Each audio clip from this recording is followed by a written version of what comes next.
My in-laws moved into my house, then handed me a list of house rules.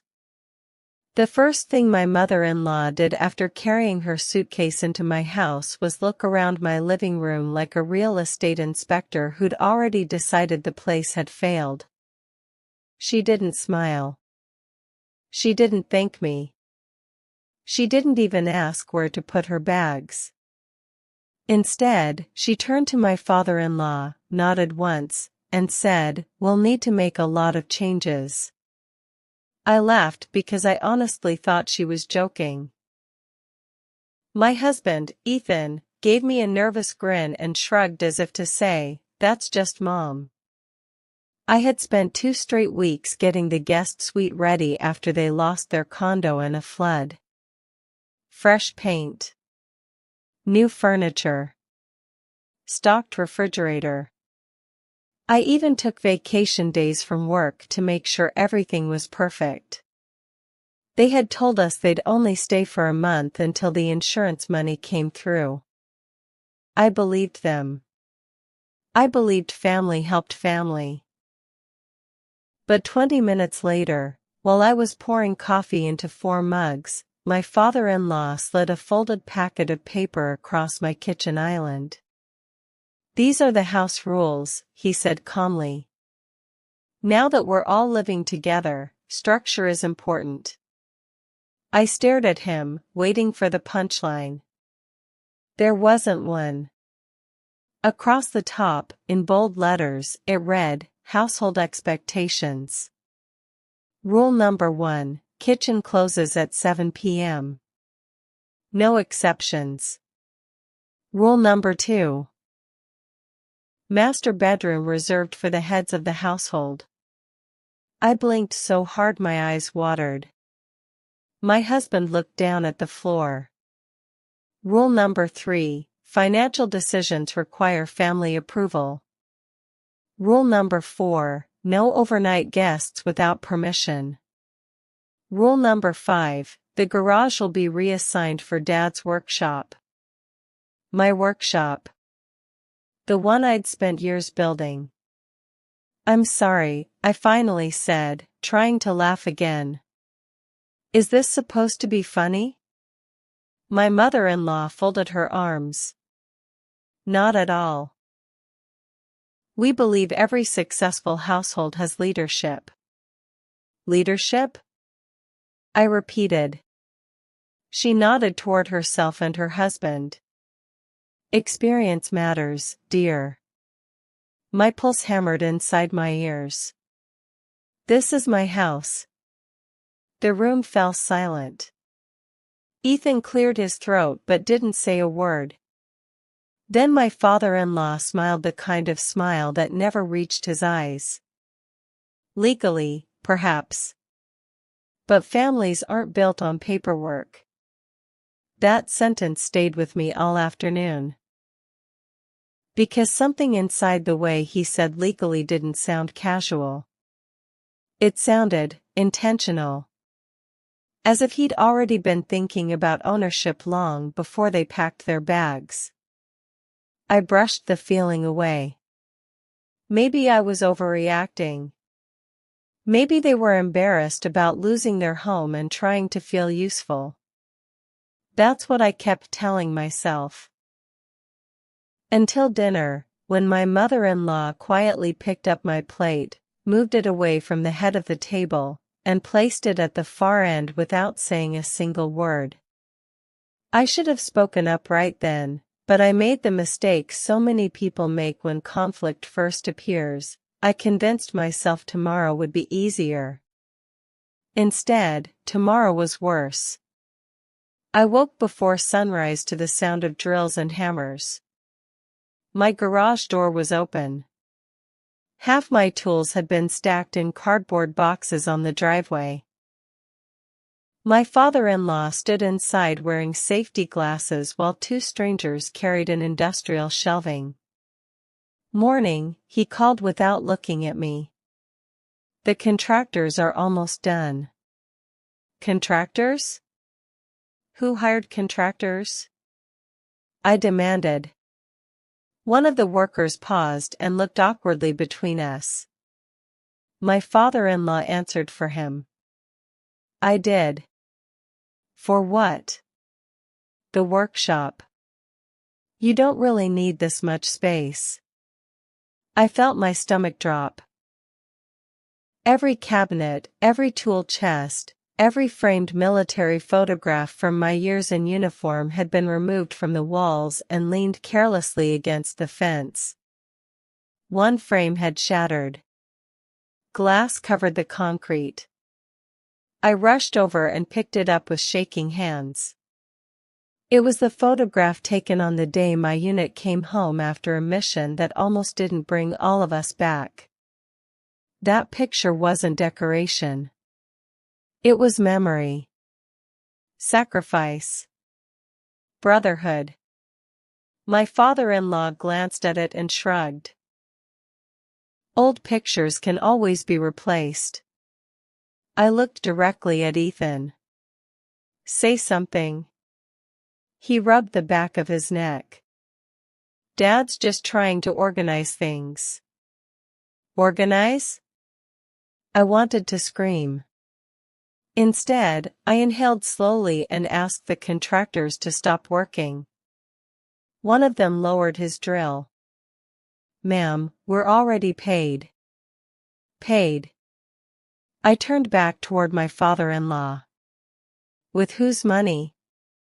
Before he answered, my mother-in-law stepped onto the porch holding my checkbook. My checkbook. We found this in the kitchen drawer, she said matter-of-factly. You really should keep financial records somewhere safer. I walked toward her. Why were you going through my drawers? She looked genuinely confused by the question. We're family. Then she handed the checkbook, not to me, but to Ethan. My husband accepted it without hesitation. Something inside me cracked. Not loudly. Quietly. The kind of crack that changes everything. That afternoon I drove to work unable to focus on traffic because my mind kept replaying every conversation from the past 6 months. Every time Ethan insisted we combine accounts. Every time his parents asked casual questions about my mortgage. Every time they joked about how big houses are wasted on only 2 people. Had this been planned? Had they always intended to move in? My assistant interrupted my thoughts when I reached the office. There's someone waiting in conference room B. Who? I asked. He wouldn't give a name, she replied. Just said he promised an old friend he'd deliver something directly into your hands. I opened the conference room expecting a client. Instead, an elderly man in an immaculate gray suit stood the moment he saw me. His posture was military. His handshake was firm.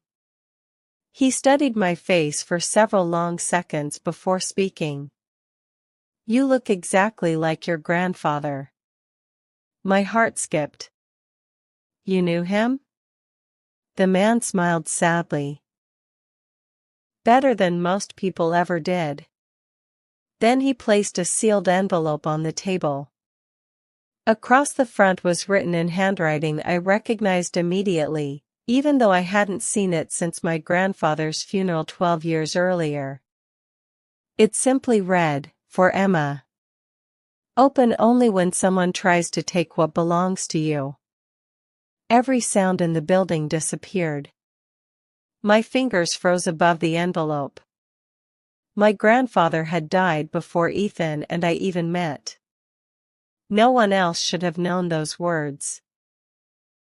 I slowly looked back at the stranger. Who are you? He reached into his jacket and removed a leather badge wallet, not police, not FBI, not military. It identified him as a retired federal court bailiff, someone who had spent decades protecting judges and overseeing some of the nation's most sensitive legal proceedings.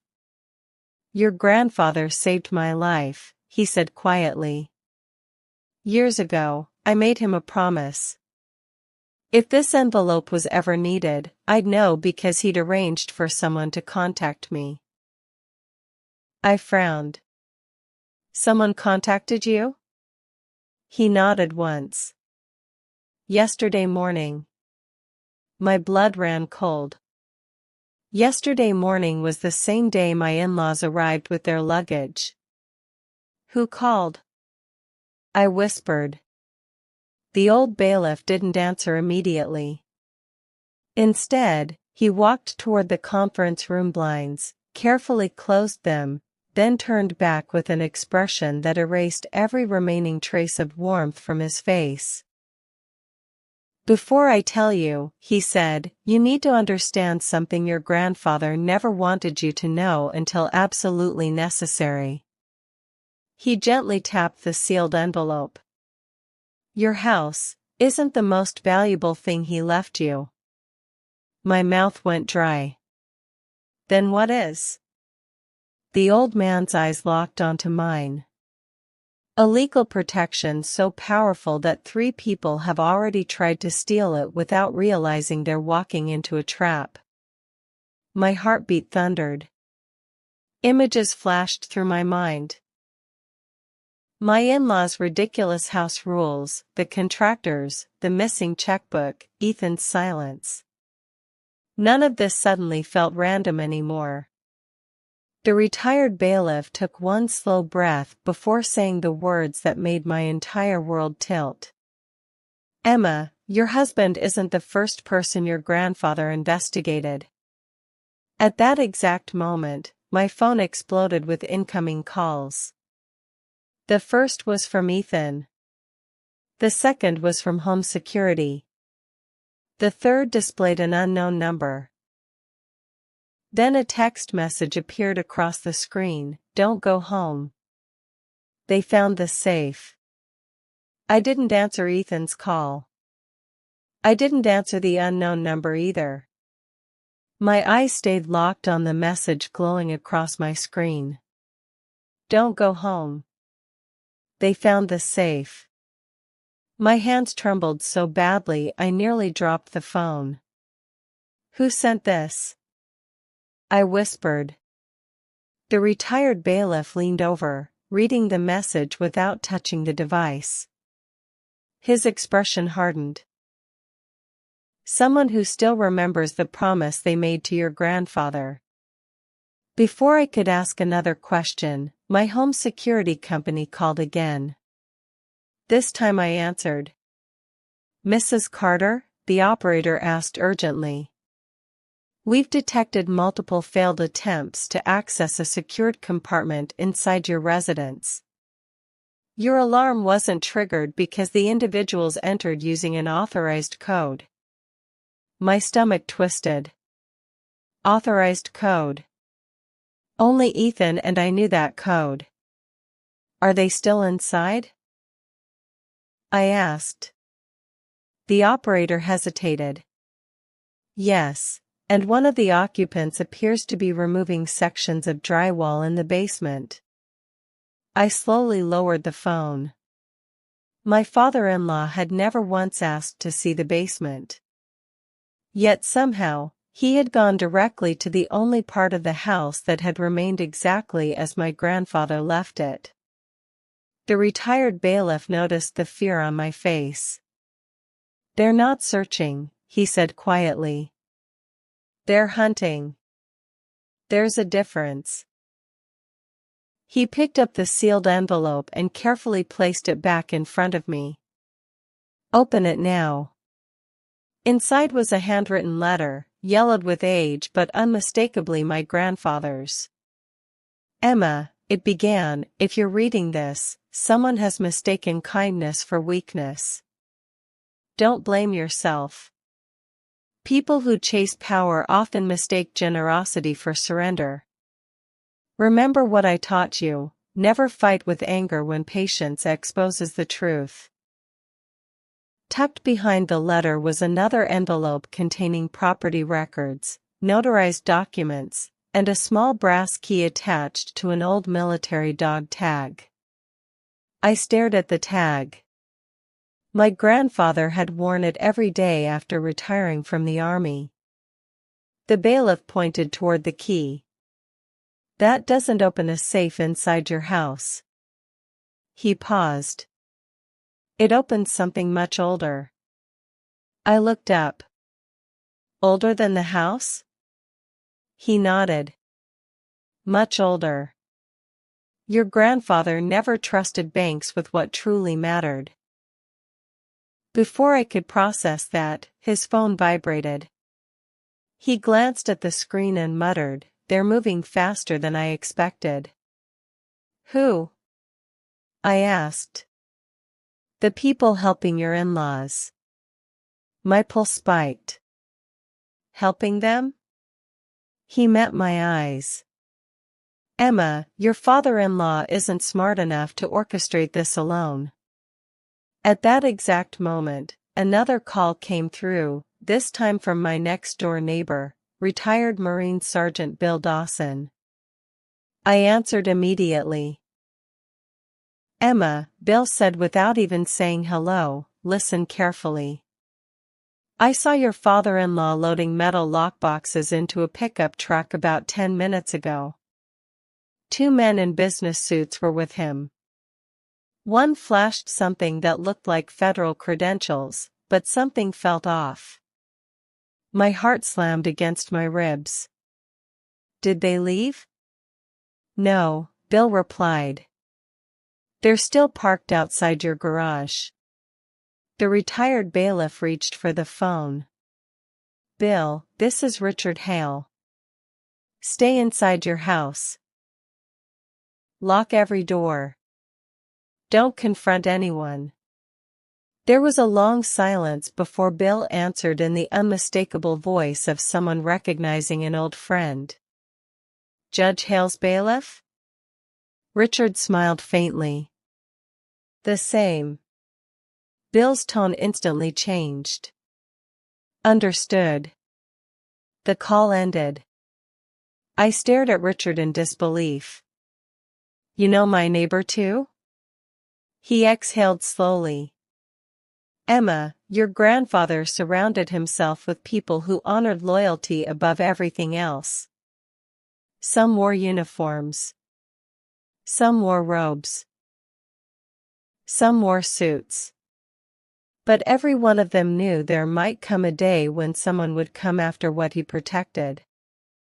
He stepped toward the conference room door, then stopped. "And judging by what your in-laws are doing right now." His voice dropped to almost a whisper. "That day has finally arrived." Before either of us could move, the office receptionist burst into the room, her face completely pale. "Emma," she gasped. "There's a black SUV outside. 4 people just got out." She swallowed hard before adding the words that sent ice through my veins. "And one of them is your husband," pointing toward this building.